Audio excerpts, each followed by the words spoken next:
Joshua 22 to Judges 2. Dear Heavenly Father, I'll be brief and just say thank you for all the many blessings that you give us. I'm so grateful. In Jesus' name, amen. Then Joshua called together the tribes of Reuben, Gad, and the half-tribe of Manasseh. He told them, "You have done as Moses, the servant of the Lord, commanded you, and you have obeyed every order I have given you. You have not deserted the other tribes, even though the campaign has lasted for such a long time. You have been careful to obey the commands of the Lord your God up to this present day. And now the Lord your God has given the other tribes rest, as he promised them. So go home now to the land Moses, the servant of the Lord, gave you on the east side of the Jordan River. But be very careful to obey all the commands and the law that Moses gave to you. Love the Lord your God, walk in all his ways, obey his commands, be faithful to him, and serve him with all your heart and all your soul." So Joshua blessed them and sent them home. Now Moses had given the land of Bashan to the half-tribe of Manasseh, east of the Jordan. The other half of the tribe was given land west of the Jordan. As Joshua sent them away, he blessed them and said, "Share with your relatives back home the great wealth you have taken from your enemies. Share with them your large herds of cattle, your silver and gold, your bronze and iron, and your clothing." So the men of Reuben, Gad, and the half-tribe of Manasseh left the rest of Israel at Shiloh in the land of Canaan. They started the journey back to their own land of Gilead, the territory that belonged to them according to the Lord's command through Moses. But while they were still in Canaan, before they crossed the Jordan River, Reuben, Gad, and the half-tribe of Manasseh built a very large altar near the Jordan River at a place called Jeloth. When the rest of Israel heard they had built the altar at Jeloth, west of the Jordan River in the land of Canaan, the whole assembly gathered at Shiloh and prepared to go to war against their brother tribes. First, however, they sent a delegation led by Phinehas, son of Eleazar, the priest.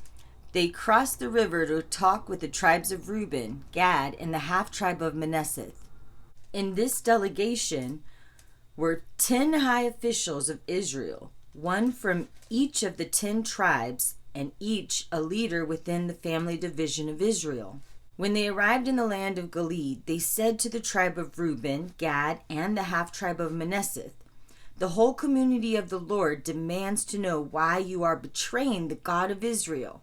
How could you turn away from the Lord and build an altar in rebellion against him? Was our sin at Peor not enough? We are not yet fully cleansed of it, even after the plague that struck the entire assembly of the Lord. And yet today you are turning away from following the Lord. If you rebel against the Lord today, he will be angry with all of us tomorrow. If you need the altar because your land is defiled, then join us on our side of the river, where the Lord lives among us in his tabernacle, and we will share our land with you. But do not rebel against the Lord or draw us into your rebellion by building another altar for yourself. There is only one true altar of the Lord our God. Didn't God punish all the people of Israel when Achan, a member of the clan of Zerah, sinned by stealing the things set apart for the Lord? He was not the only one who died because of that sin." Then the people of Reuben, Gad, and the half-tribe of Manasseh answered these high officials, "The Lord alone is God. The Lord alone is God. We have not built the altar in rebellion against the Lord. If we have done so, do not spare our lives this day. But the Lord knows, and let all Israel know too, that we have not built an altar for ourselves to turn away from the Lord, nor will we use it For our burnt offerings or grain offerings or peace offerings, if we have built it for this purpose, may the Lord himself punish us. We have built this altar because we fear that in the future your descendants will say to ours, 'What right do you have to worship the Lord, the God of Israel?' The Lord has placed the Jordan River as a barrier between our people and your people. You have no claim to the Lord. Then your descendants will not be able to say to ours, 'You have no claim to the Lord.' If they say this, our descendants can reply, 'Look at this copy of the Lord's altar that our ancestors made. It is not for burnt offerings or sacrifices. It is a reminder of the relationship both of us have with the Lord. Far be it from us to rebel against the Lord or turn away from him by building our own altar for burnt offerings, grain offerings, or sacrifices. Only the altar of the Lord our God that stands in front of the tabernacle may be used for that purpose." When Phinehas the priest and the high officials heard this from the tribes of Reuben, Gad, and the half-tribe of Manasseh, they were satisfied. Phinehas, son of Eleazar, the priest, replied to them, "Today we know the Lord is among us, because you have not sinned against the Lord as we thought. Instead, you have rescued Israel from being destroyed by the Lord." Then Phinehas, son of Eleazar, the priest, and the 10 high officials left the tribes of Reuben and Gad in Gilead and returned to the land of Canaan to tell the Israelites what had happened. And all the Israelites were satisfied and praised God and spoke no more of war against Reuben and Gad. The people of Reuben and Gad named the altar Witness, for they said, "It is a witness between us and them that the Lord is our God too." The years passed, and the Lord had given the people of Israel rest from all their enemies. Joshua, who was now very old, called together all the leaders, elders, judges, and officials of Israel. He said to them, "I am an old man now. You have seen everything the Lord your God has done for you during my lifetime. The Lord your God has fought for you against your enemies. I have allotted to you as an inheritance all the land of the nations yet unconquered, as well as the land of those we have already conquered.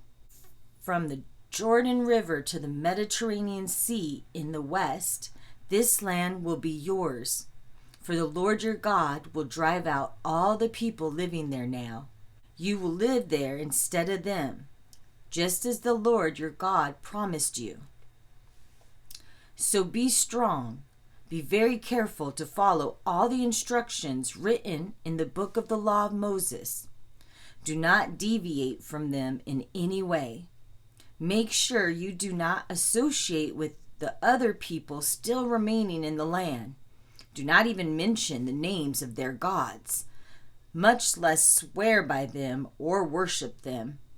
But be faithful to the Lord your God as you have done until now.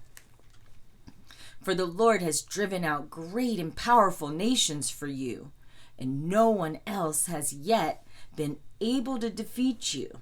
Each one of you will put to flight 1,000 of your enemies, for the Lord your God fights for you, just as he has promised.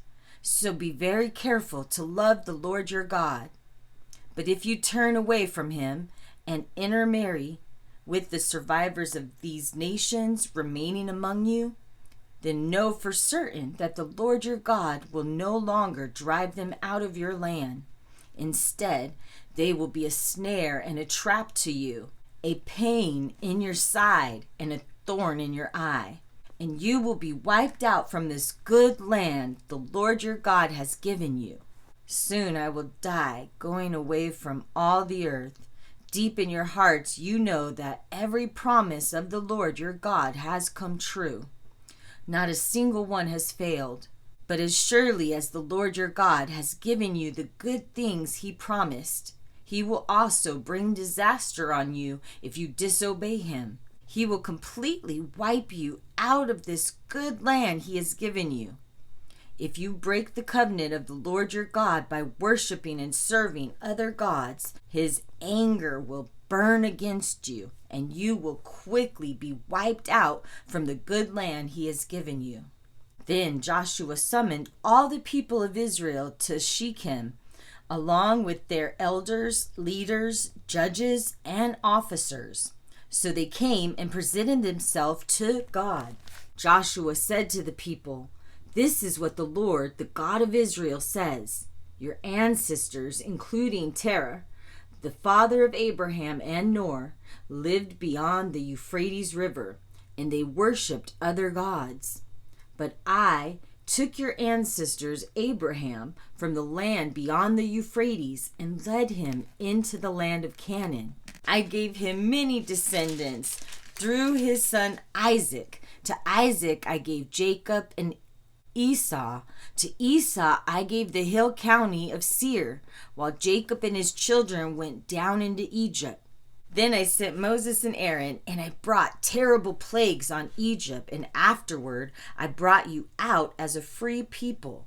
But when your ancestors arrived at the Red Sea, the Egyptians chased after you with chariots and horses. When you cried out to the Lord, I put darkness between you and the Egyptians.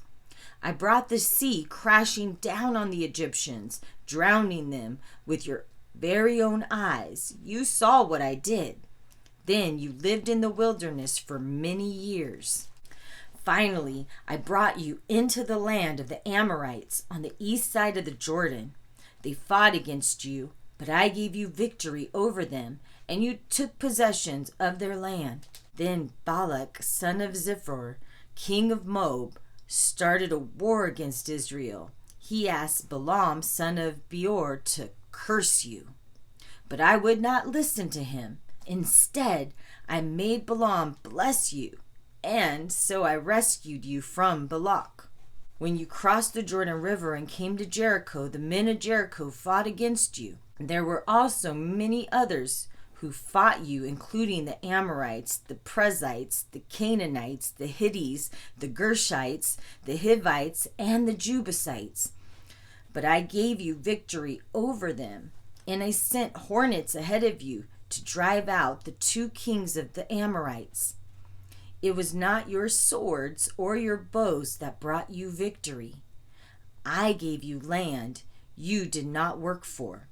I gave you cities you did not build, the cities in which you are living now. I gave you vineyards and olive groves for food, though you did not plant them.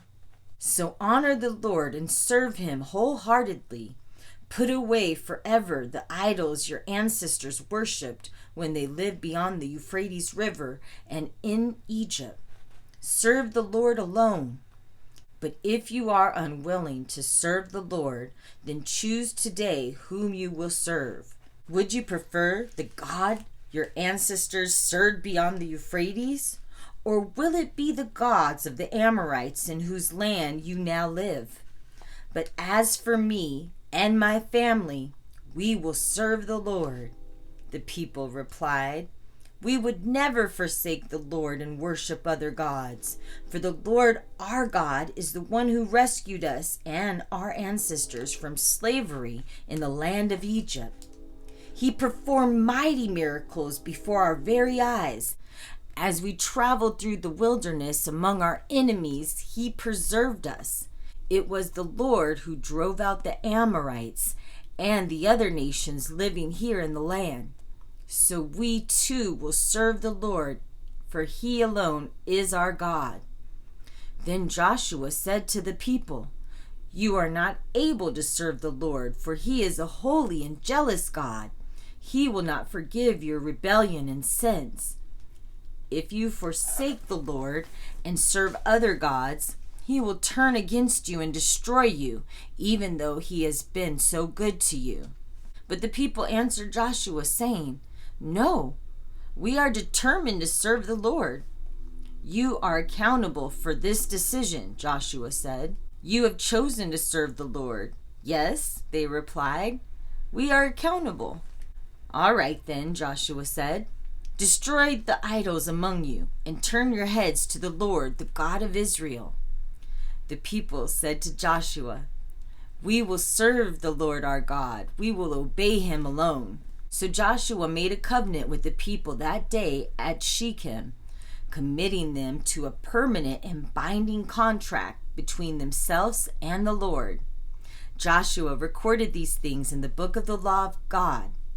As a reminder of their agreement, he took a huge stone and rolled it beneath the oak tree beside the tabernacle of the Lord. Joshua said to all the people, This stone has heard everything the Lord said to us. It will be a witness to testify against you if you go back on your word to God. Then Joshua sent the people away, each to his own inheritance. Soon after this, Joshua, son of Nun, the servant of the Lord, died at the age of 110. They buried him in the land he had inherited at Timnah-Shirah in the hill county of Ephraim, north of Mount Gash. Israel served the Lord throughout the lifetime of Joshua and of the leaders who outlived him, those who had personally experienced all that the Lord had done for Israel. The bones of Joseph, which the Israelites had brought along with them when they left Egypt, they buried at Shechem, in the parcel of ground that Jacob had bought from the sons of Hamor for 100 pieces of silver. This land was located in the territory allotment to the tribes of Ephraim and Manasseh, the descendants of Joseph. Eleazar, son of Aaron, also died. He was buried in the hill county of Ephraim, in the town of Gibeah, which had been given to his son Phinehas. It was written. He said, scatter the seed. He told us walk by faith and we won't lack a thing. Pray without ceasing.